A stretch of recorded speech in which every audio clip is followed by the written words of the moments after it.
Hi ಎಲ್ಲ ವಿದ್ಯಾರ್ಥಿಗಳಿಗೆ educate Karnataka ಚಾನಲ್ಗೆ ಸ್ವಾಗತ. ಈ ವರ್ಷದಿಂದ SSLC ವಿದ್ಯಾರ್ಥಿಗಳಿಗೆ 3 ಬಾರಿ ಬೋರ್ಡ್ ಎಕ್ಸಾಮ್ ಅನ್ನು ನಡೆಸಲಾಗುತ್ತೆ ಅಂತ ನಮ್ಮ ಶಿಕ್ಷಣ ಇಲಾಖೆಯವರು ಅನೌನ್ಸ್ ಮಾಡಿದ್ರು. ನಂತರ ಮೊದಲನೇ ಬೋರ್ಡ್ ಎಕ್ಸಾಮ್ ಆಯಿತು, ಇವತ್ತು ರಿಸಲ್ಟ್ ಕೂಡ ಬಂತು. ಈಗ ಈ ವಿಡಿಯೋದಲ್ಲಿ ನಾವು SSLC ಎರಡನೇ ಬೋರ್ಡ್ ಎಕ್ಸಾಮ್ ಇರದೆ ಇದ್ರ ಬಗ್ಗೆ ಮಾಹಿತಿಯನ್ನು ತಿಳ್ಕೊಳ್ತಾ ಇದೀವಿ. ಯಾಕಂತ ಹೇಳಿದ್ರೆ ನಮ್ಮ ಶಿಕ್ಷಣ ಇಲಾಖೆಯವರು ಇದೇ ಮೊದಲನೇ ಬಾರಿಗೆ SSLC ವಿದ್ಯಾರ್ಥಿಗಳಿಗೆ ಅಂದ್ರೆ ಈ ವರ್ಷ 3 ಬಾರಿ ಬೋರ್ಡ್ ಎಕ್ಸಾಮ್ ನಡೆಸ್ತಾ ಇರೋದು. ಸೊ ವಿದ್ಯಾರ್ಥಿಗಳಿಗೆ ಹಲವಾರು ಕನ್ಫ್ಯೂಷನ್ ಕೂಡ ಇರುತ್ತೆ. ಅದಕ್ಕೋಸ್ಕರ ಈ ವಿಡಿಯೋದಲ್ಲಿ ನಿಮ್ಮ ಎಲ್ಲ ಪ್ರಶ್ನೆಗಳಿಗೆ ಉತ್ತರ ಸಿಗುತ್ತೆ. ಅದನ್ನ ಬಿಟ್ಟು ಕೂಡ ಬೇರೆ ಪ್ರಶ್ನೆ ಇದ್ರೆ ಕಮೆಂಟ್ ಬಾಕ್ಸ್ ತಿಳಿಸಿ. ಮುಂದಿನ ದಿನಗಳಲ್ಲಿ ವಿಡಿಯೋ ಮಾಡಿ ಅವುಗಳ ಉತ್ತರವನ್ನು ನಿಮ್ಗೆ ತಿಳಿಸ್ತೀವಿ. ನಂತರ ಆ ವಿಡಿಯೋಗಳು ನಿಮಗೆ ಆದಷ್ಟು ಬೇಗ ತಲುಪಬೇಕು. ಅದಕ್ಕೋಸ್ಕರ ತಪ್ಪದೆ ಸಬ್ಸ್ಕ್ರೈಬ್ ಕೂಡ ಮಾಡಿ. ಸರಿ, ಈಗ ವಿಷಯವನ್ನು ತಿಳ್ಕೊಳ್ತಾ ಹೋಗೋಣ. ಈಗ ಎರಡನೇ ಬೋರ್ಡ್ ಎಕ್ಸಾಮ್ ಯಾವಾಗ ಆಗಬಹುದು ಅಂತ ತಿಳ್ಕೊಳ್ತಾದ್ರೆ, ಈಗ ಮೊದಲನೇ ಬೋರ್ಡ್ ಎಕ್ಸಾಮ್ನ ರಿಸಲ್ಟ್ ಬಂದ ಮುಂದಿನ 25ರಿಂದ 30 ದಿನಗಳ ನಂತರ SSLC ಎರಡನೇ ಬೋರ್ಡ್ ಎಕ್ಸಾಮ್ ಆಗುತ್ತೆ. ಇದುವರೆಗೆ ಟೈಮ್ ಟೇಬಲ್ ಅನ್ನ ಅನೌನ್ಸ್ ಮಾಡಿಲ್ಲ.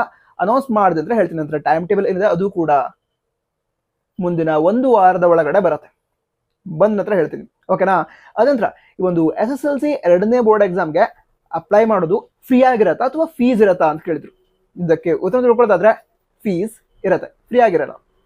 ನಂತರ ಪ್ರತಿ ಸಬ್ಜೆಕ್ಟ್ಗೆ ಇಂತಿಷ್ಟು ಫೀಸ್ ಅಂತ ಇರುತ್ತೆ. ಅಂದ್ರೆ ನಿಮಗೆ ಅವಕಾಶ ಇರುತ್ತೆ. ಎಲ್ಲ ಸಬ್ಜೆಕ್ಟ್ ಕೂಡ ಕಂಪಲ್ಸರಿ ಇರಲ್ಲ. ನೀವು ಬೇಕಿದ್ರೆ ಯಾವುದೋ ಒಂದು ಸಬ್ಜೆಕ್ಟ್ ಎಕ್ಸಾಮ್ನ ಬರೀಬಹುದು, ಸರಿನಾ? ಸೊ ಈ ರೀತಿ ಪ್ರತಿ ಸಬ್ಜೆಕ್ಟ್ಗೆ ಇಂತಿಷ್ಟು ಫೀಸ್ ಅಂತ ಇರುತ್ತೆ. ಅಷ್ಟು ಫೀಸ್ ಅನ್ನ ಕಟ್ಟಿ ನಿಮಗೆ ಬೇಕಾದಂತಹ ವಿಷಯದ ಎಕ್ಸಾಮ್ ನೀವು ಬರೀಬಹುದು. ನಂತರ ಮತ್ತೆ ವಿದ್ಯಾರ್ಥಿಗಳು ಕೇಳ್ತಾ ಇದ್ರು, ಈ ಎರಡನೇ ಬೋರ್ಡ್ ಎಕ್ಸಾಮ್ ಬರೆದ್ರೆ ಮಾರ್ಕ್ಸ್ ಕಾರ್ಡ್ ನಲ್ಲಿ ರಿಪೀಟರ್ ಅಂತ ಬರತ್ತಾ ಅಥವಾ ಸೆಕೆಂಡ್ ಅಟೆಂಪ್ಟ್, ಥರ್ಡ್ ಅಟೆಂಪ್ಟ್ ಈ ರೀತಿ ಮೆನ್ಷನ್ ಮಾಡ್ತಾರಾ ಅಂತ ಕೇಳಿದ್ರು. ಆ ರೀತಿ ಏನು ಮೆನ್ಷನ್ ಮಾಡಲ್ಲ. ನಿಮ್ಮ ಮಾರ್ಕ್ಸ್ ಕಾರ್ಡ್ ಅಲ್ಲಿ ರಿಪೀಟರ್ ಅಂತ ಎಲ್ಲೂ ಕೂಡ ಬರ್ದಿರಲ್ಲ. ಹಾಗಾದ್ರೆ ಮಾರ್ಕ್ಸ್ ಕಾರ್ಡ್ ಅಲ್ಲಿ ಏನಿರುತ್ತೆ ಅದನ್ನ ತಿಳ್ಕೊಳ್ಳೋದಾದ್ರೆ, ಈಗ SSLC ಎರಡನೇ ಬೋರ್ಡ್ ಎಕ್ಸಾಮ್ ಅನ್ನು ನೀವು ಬರೀತಾ ಇದ್ರೆ ಅದಕ್ಕೋಸ್ಕರ SSLC ಎರಡನೇ ಬೋರ್ಡ್ ಎಕ್ಸಾಮ್ ಅಂತ ಇರುತ್ತೆ. ಸೆಕೆಂಡ್ ಅಟೆಂಪ್ಟ್ ಅಲ್ಲ, SSLC ಎರಡನೇ ಬೋರ್ಡ್ ಎಕ್ಸಾಮ್ ಅಂತ ಇರುತ್ತೆ. ನಂತರ ಯಾವ ಮಂತ್ ಅಲ್ಲಿ ಎಕ್ಸಾಮ್ ಆಗಿರುತ್ತೋ ಆ ಮಂತ್ ಅನ್ನ ಮಾರ್ಕ್ಸ್ ಕಾರ್ಡ್ ಅಲ್ಲಿ ಮೆನ್ಷನ್ ಮಾಡಿರ್ತಾರೆ, ಸರಿನಾ? ಹಾಗಂತ ಫ್ಯೂಚರ್ ಅಲ್ಲಿ ಇದರಿಂದ ಏನೂ ಪ್ರಾಬ್ಲಮ್ ಆಗಲ್ಲ. ಮೊದಲನೇ ಬೋರ್ಡ್ ಎಕ್ಸಾಮ್ ಬರೆದ್ರೆ ನೀವೆಷ್ಟು ಎಲಿಜಿಬಲ್ ಆಗಿರ್ತೀರೋ, ಮುಂದೆ ಯಾವುದೇ ಒಂದು ಜಾಬಿಗಾಗಿರ್ಲಿ ಅಥವಾ ಕೋರ್ಸ್ಗಾಗಿರ್ಲಿ ನೀವೆಷ್ಟು ಎಲಿಜಿಬಲ್ ಆಗಿರ್ತೀರೋ ಅಷ್ಟೇ ಎಲಿಜಿಬಲ್ ಆಗಿರ್ತೀರ ನೀವು ಎರಡನೇ ಬೋರ್ಡ್ ಎಕ್ಸಾಮ್ ಹಾಗೆ ಮೂರನೇ ಬೋರ್ಡ್ ಎಕ್ಸಾಮ್ ಬರೆದ್ರು ಕೂಡ. ನಂತರ ಮುಂದಿನ ವಿಷಯವನ್ನ ತಿಳಿದುಕೊಳ್ತಾ ಹೋಗೋದಾದ್ರೆ, ಈ ಒಂದು ಪ್ರಶ್ನೆಯನ್ನು ವಿದ್ಯಾರ್ಥಿಗಳು ಕೇಳಿದ್ರು, ಯಾವ್ದಾದ್ರು ಒಂದೇ ವಿಷಯದ ಎಕ್ಸಾಮ್ನ ಬರಿಬಹುದಾ ಅಂತ ಕೇಳಿದ್ರು. ಈಗಾಗಲೇ ಆಲ್ರೆಡಿ ಹೇಳಿದ್ದೀನಿ, ಬರಿಬಹುದು. ನೀವು ಬೇಕಿದ್ರೆ ಯಾವ್ದಾದ್ರು ಒಂದೇ ವಿಷಯದ ಎಕ್ಸಾಮ್ ಅನ್ನ ಬರಿಬಹುದು. ಹಾಗಿದ್ರೆ SSLC ಎರಡನೇ ಬೋರ್ಡ್ ಎಕ್ಸಾಮ್ಗೆ ಎಲ್ಲಿ ಅಪ್ಲಿಕೇಶನ್ ಹಾಕೋದು? How to apply SSLC second board exam?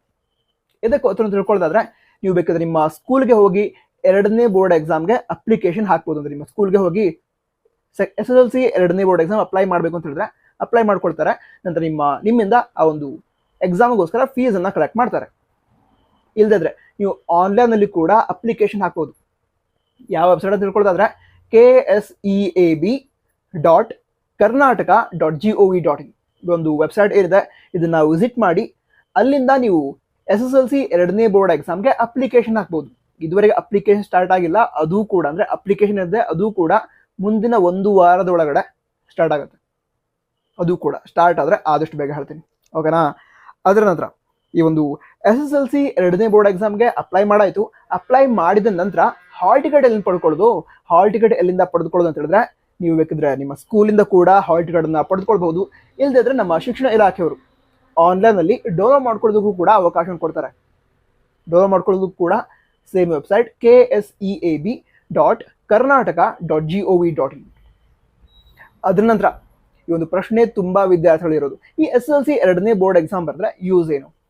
Use ಏನು ಅಂತ ಹೇಳಿದ್ರೆ, ಈಗ ತುಂಬಾ ವಿದ್ಯಾರ್ಥಿಗಳು ತುಂಬಾ ಚೆನ್ನಾಗಿ ಸ್ಕೋರ್ ಮಾಡೋ ಎಬಿಲಿಟಿಯನ್ನು ಹೊಂದಿರ್ತಾರೆ. ಬಟ್ ಎಕ್ಸಾಮ್ ನಡೀತಾ ಸಂದರ್ಭದಲ್ಲಿ ಅಂದ್ರೆ ಆರೋಗ್ಯದಲ್ಲಿ ಇನ್ನೂ ಬದಲಾವಣೆ ಆಯಿತು, ಈ ರೀತಿ ಕಾರಣದಿಂದ ಎಕ್ಸಾಮ್ ಚೆನ್ನಾಗಿ ಆಗಿರಲ್ಲ. ಅಂದ್ರೆ ಈಗ SSLC 6 ವಿಷಯಗಳ ಎಕ್ಸಾಮ್ ಬರೀತೀರಾ, ಅದರಲ್ಲಿ ಎಲ್ಲ ಎಕ್ಸಾಮ್ ಚೆನ್ನಾಗಾಯ್ತು. ಈಗ ಸೈನ್ಸ್ ಎಕ್ಸಾಮ್ ಇದ್ದ ದಿನ ಯಾವುದೊಂದು ಕಾರಣದಿಂದ ಎಕ್ಸಾಮ್ ಚೆನ್ನಾಗಾಗಿಲ್ಲ, ಮಾರ್ಕ್ಸ್ ತುಂಬಾ ಕಡಿಮೆ ಬಂತು. ಆ ಟೈಮಲ್ಲಿ ನೀವು ನಿಮ್ಮ ಮಾರ್ಕ್ಸ್ ಅನ್ನ ಇಂಪ್ರೂವ್ ಮಾಡ್ಕೊಳ್ಳೋದಕ್ಕೆ SSLC ಎರಡನೇ ಬೋರ್ಡ್ ಎಕ್ಸಾಮ್ ಬರೀಬಹುದು. ಯಾರು ಅಂತ ಹೇಳಿದ್ರೆ, ಈಗಾಗಲೇ ಹೇಳಿದೆ ಅಲ್ವಾ, SSLC ಮೊದಲನೇ ಬೋರ್ಡ್ ಎಕ್ಸಾಮ್ ಬರೆದ್ರಿ, ಅದರಲ್ಲಿ ಸೈನ್ಸ್ ಸಬ್ಜೆಕ್ಟ್ಗೆ ಈ ಒಂದು 70 ಮಾರ್ಕ್ಸ್ ಬಂದು ಅಂತ ತಿಳ್ಕೊಳ್ಳೋಣ. ಅದ್ರ ನಂತರ ನಿಮಗೆ ಎಬಿಲಿಟಿ ಇರೋದು ಒಂದು 75 ಅಥವಾ 80 ಸ್ಕೋರ್ ಮಾಡೋಷ್ಟು ಎಬಿಲಿಟಿ ಇದೆ ಅಂತ ಹೇಳಿದ್ರೆ, ನೀವು ಮತ್ತೆ ಎರಡನೇ ಬೋರ್ಡ್ ಎಕ್ಸಾಮ್ ಬರೆದು ಅದರೊಳಗಡೆ 75 ಮಾರ್ಕ್ಸ್ ಅನ್ನ ಪಡೆದುಕೊಂಡ್ರೆ ಮೊದಲನೇ ಬೋರ್ಡ್ ಎಕ್ಸಾಮ್ಗಿಂತ ಹೆಚ್ಚಿನ ಮಾರ್ಕ್ಸ್ ಬಂದಿರುತ್ತೆ ಎರಡನೇ ಬೋರ್ಡ್ ಎಕ್ಸಾಮ್ ಅಲ್ಲಿ, ಅದನ್ನ ನೀವು ಮಾರ್ಕ್ಸ್ ಕಾರ್ಡ್ ಅಲ್ಲಿ ಪಡೆದುಕೊಳ್ಬಹುದು, ಸರಿನಾ? ಈಗ ಅಕಸ್ಮಾತ್ ಆಗಿ ಅವ್ರು ಮಾರ್ಕ್ಸ್ ಇಂಪ್ರೂವ್ಮೆಂಟ್ಗೋಸ್ಕರ ಎರಡನೇ ಬೋರ್ಡ್ ಎಕ್ಸಾಮ್ ಬರುತ್ತೆ. ಆದರೆ ಎರಡನೇ ಬೋರ್ಡ್ ಎಕ್ಸಾಮಲ್ಲಿ ಅವರ ಸ್ಕೋರ್ ಮತ್ತು ಕಡಿಮೆ ಆಯಿತು. ಅದು ಹೇಳಿದ್ನಲ್ವಾ, ಮೊದಲನೇ ಬೋರ್ಡ್ ಎಕ್ಸಾಮಲ್ಲಿ ಸೈನ್ಸ್ಗೆ 70 ಸ್ಕೋರ್ ಆಗಿತ್ತು. ಎರಡನೇ ಬೋರ್ಡ್ ಎಕ್ಸಾಮಲ್ಲಿ ಅವರಿಗೆ 65 ಮಾರ್ಕ್ಸ್ ಬಂತು. ಅಂದರೆ ಮೊದಲನೇ ಬೋರ್ಡ್ ಎಕ್ಸಾಮ್ಗಿಂತ ಕಡಿಮೆ ಮಾರ್ಕ್ಸ್ ಬಂತು. ಹೀಗೇನಾದರೂ ಆಯಿತು ಅಂತ ಹೇಳಿದ್ರೆ ಮೊದಲನೇ ಬೋರ್ಡ್ ಎಕ್ಸಾಮ್ ಹಾಗೆ ಎರಡನೇ ಬೋರ್ಡ್ ಎಕ್ಸಾಮ್, ಎರಡೂ ಬೋರ್ಡ್ ಎಕ್ಸಾಮಲ್ಲಿ ಯಾವುದು ಜಾಸ್ತಿ ಮಾರ್ಕ್ಸ್ ಬಂದಿರುತ್ತೋ ಅದನ್ನು ಮಾರ್ಕ್ಸ್ ಕಾರ್ಡಲ್ಲಿ ಕೊಡ್ತಾರೆ. ಅಂದರೆ ಅಕಸ್ಮಾತಾಗಿ ಎರಡನೇ ಬೋರ್ಡ್ ಎಕ್ಸಾಮಲ್ಲೇ ಕಡಿಮೆ ಮಾರ್ಕ್ಸ್ ಬಂದ್ಬಿಡುತ್ತೆ ಹೇಳಿದ್ರೆ ಮೊದಲನೇ ಬೋರ್ಡ್ ಎಕ್ಸಾಮಲ್ಲಿ ನೀವು ಪಡೆದುಕೊಂಡಂತಹ ಮಾರ್ಕ್ಸ್ ಏನಿರುತ್ತೆ ಅದನ್ನು ನಿಮ್ಮ ಮಾರ್ಕ್ಸ್ ಕಾರ್ಡಲ್ಲಿ ಕೊಡ್ತಾರೆ. ಸರಿನಾ? ನಂತರ ಇದು ಸಬ್ಜೆಕ್ಟ್ ವೈಸ್ ಕೂಡ ಆಗಿರುತ್ತೆ. ಅಂದರೆ ನೀವು ಮೊದಲನೇ ಬೋರ್ಡ್ ಎಕ್ಸಾಮಲ್ಲಿ 6 ವಿಷಯಗಳ ಎಕ್ಸಾಮ್ ಬರೆದಿರ್ತೀರಾ, ಎರಡನೇ ಬೋರ್ಡ್ ಎಕ್ಸಾಮಲ್ಲೂ ಕೂಡ 6 ವಿಷಯದ ಎಕ್ಸಾಮನ್ನು ಬರೆದ್ರಿ ಅಂತಲಾದರೆ, ಈಗ ಕನ್ನಡ ವಿಷಯಕ್ಕೆ ಮೊದಲನೇ ಬೋರ್ಡ್ ಎಕ್ಸಾಮಲ್ಲಿ ಜಾಸ್ತಿ ಮಾರ್ಕ್ಸ್ ಬಂತು, ಅದನ್ನು ಮಾರ್ಕ್ಸ್ ಕಾರ್ಡಲ್ಲಿ ಕೊಟ್ಟರು. ನಂತರ ಮ್ಯಾಥಮೆಟಿಕ್ಸ್ಗೆ ಎರಡನೇ ಬೋರ್ಡ್ ಎಕ್ಸಾಮಲ್ಲಿ ಜಾಸ್ತಿ ಮಾರ್ಕ್ಸ್ ಬಂತು, ಅದನ್ನು ಮಾರ್ಕ್ಸ್ ಕಾರ್ಡಲ್ಲಿ ಕೊಟ್ಟರು. ಈ ರೀತಿ ಸಬ್ಜೆಕ್ಟ್ ವೈಸ್ ನೀವು ಎರಡೂ ಎಕ್ಸಾಮ್ಗಳಲ್ಲಿ ಯಾವುದರಲ್ಲಿ ಹೆಚ್ಚು ಮಾರ್ಕ್ಸನ್ನು ಪಡೆದುಕೊಂಡಿರ್ತೀರೋ ಅದನ್ನು ಮಾರ್ಕ್ಸ್ ಕಾರ್ಡಲ್ಲಿ ಕೊಡ್ತಾರೆ. ಈ ರೀತಿ ಫೆಸಿಲಿಟಿಯನ್ನು ಈ ವರ್ಷದಿಂದ ಪ್ರೊವೈಡ್ ಮಾಡಿದ್ದಾರೆ. ನಂತರ ನಿಮ್ಮಲ್ಲಿರುವಂತಹ ಎಲ್ಲ ಡೌಟ್ಸ್ ಕೂಡ ಕ್ಲಿಯರ್ ಆಗಿದೆ ಅಂತ ಅನ್ಸುತ್ತೆ.